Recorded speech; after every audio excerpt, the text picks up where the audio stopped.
that we must call climate change by its true name.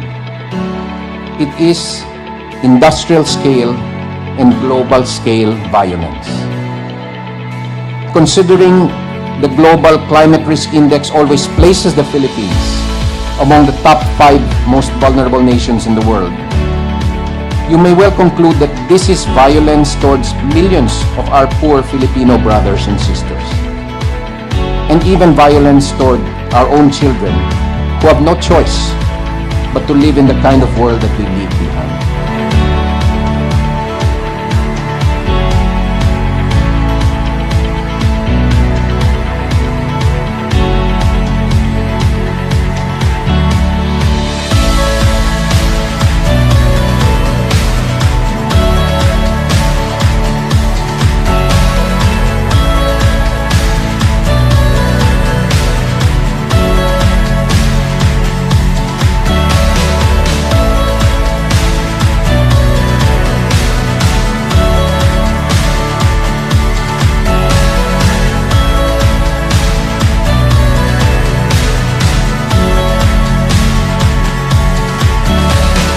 So OML has consistently demonstrated an intuitive understanding of this sense of the interconnectedness of all things.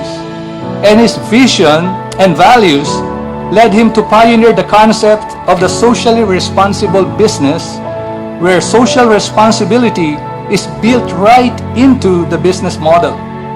For instance, it was a deliberate decision to invest in and commit to renewable energy when it was not yet particularly fashionable or competitive, and to refuse to invest in cheap coal.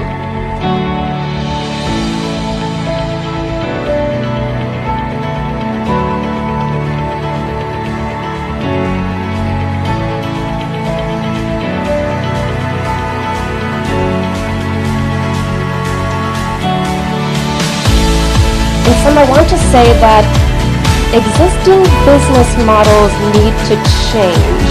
We need to work diligently to address climate change, not only mitigation, not only responding to disasters, but looking more broadly at the different risks associated with climate change.